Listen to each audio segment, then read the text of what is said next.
नमस्कार दोस्तों, विश्व पर्यावरण दिवस के अवसर पर मध्य प्रदेश के मुख्यमंत्री मोहन यादव ने पर्यावरण संरक्षण को लेकर एक महत्वपूर्ण और भावनात्मक संदेश किया। उन्होंने कहा, अगर हम प्रकृति के साथ सामंजस्य बनाकर जीवन जीते रहे तो हमारे अस्तित्व को एक स्वाभाविक पहचान मिलती रहेगी।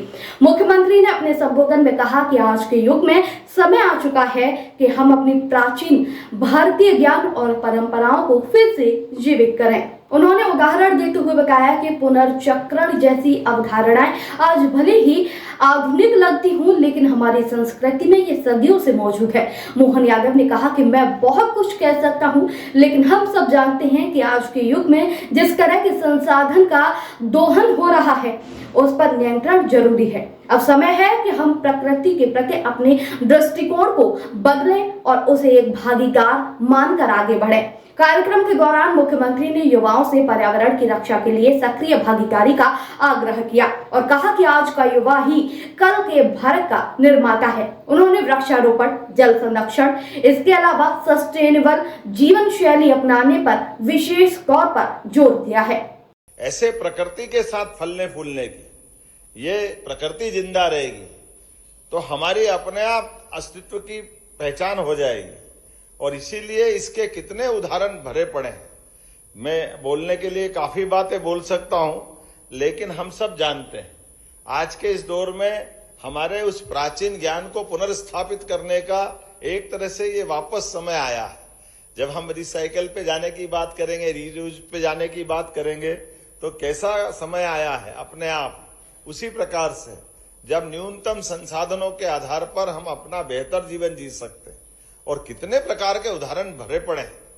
हम कल्पना करें 19वीं शताब्दी का रॉयल सोसाइटी के बीच, विद्वानों के बीच कोई बात रखो तो दुनिया मानती थी। अंग्रेजों के समय एक पद्धति प्रारंभ हो गई, पौधों में प्राण होते हैं, ये दुनिया मानती नहीं थी। लेकिन हमारी तो परमात्मा की दया से अलग प्रकार की सोच थी।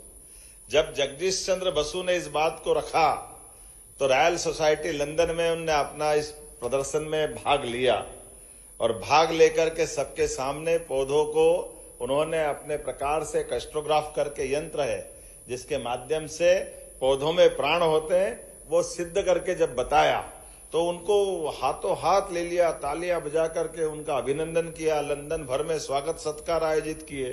पत्रकारों ने उनसे पूछा कि आपने कितना बड़ा काम किया है, ये दुनिया में पहली बार ध्यान में आया और आपका यहाँ कितना सम्मान हुआ।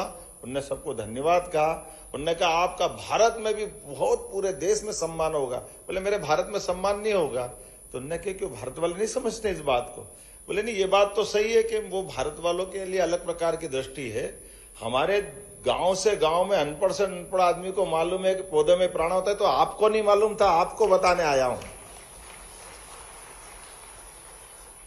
ये प्रकृति का रहस्य, ज्ञान का नीचे तक की जड़ों की गहराई, अतीत के काल से ये हमारे उस दौर की याद दिलाती है जिसके आधार पर आज हमारे उसी वैज्ञानिक जी के माध्यम से, जगदीश चंद्र बसु वो महान वैज्ञानिक जिन्हें रेडियो तरंगों के बारे में भी बात कही कि रेडियो तरंगे के आधार पर वो द्रव्य में, प्रकाश में, सभी प्रकार गैस में, सभी दूर से तरंगे निकल सकती है। सेमीकंडक्टर में क्या है, यही तो है, इसके बाहर क्या है।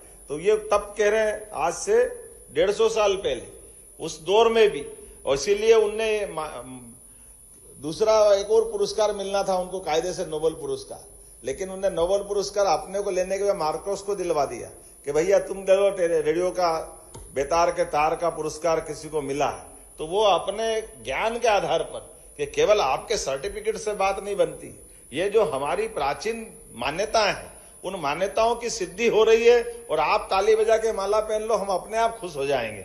हमारे लिए ये जो प्राचीन काल से ये जो महत्ता है, इसी महत्ता के आधार पर यद पिंडो तत् ब्रह्मांडो, ये हमारे यहाँ वेद वाक्य में कहा गया है कि जैसा हमारा, अगर ब्रह्मांड को समझने की इच्छा है तो जैसा हमारा पिंड है, हम उस पिंड को देखें तो ब्रह्मांड अपने आप समझ में आ जाएगा। भोपाल में आयोजित इस कार्यक्रम में स्कूलों और कॉलेजों के छात्रों, पर्यावरणविदों और सरकारी अधिकारियों ने भाग लिया। कार्यक्रम में ग्रीन मिशन मध्य प्रदेश नामक अभियान की भी शुरुआत की गई है, जिसमें राज्य भर में पौधारोपण और सफाई कार्यक्रमों की श्रृंखला आयोजित की जाएगी। मुख्यमंत्री के प्रेरणादायक भाषण में सभी को ये सोचने पर मजबूर कर दिया है कि विकास तभी सार्थक है जब वो पर्यावरण के साथ संतुलन बनाकर किया जाए। एक हरित मध्य प्रदेश ही एक सुरक्षित भविष्य की गारंटी है। इस विचार के साथ कार्यक्रम का समापन हुआ। दोस्तों, आपकी राय हमें कमेंट में जरूर बताएं। ऐसे ही लेटेस्ट अपडेट के लिए हमारे चैनल रॉयल बुलेटिन को लाइक, शेयर और सब्सक्राइब करना ना भूलें।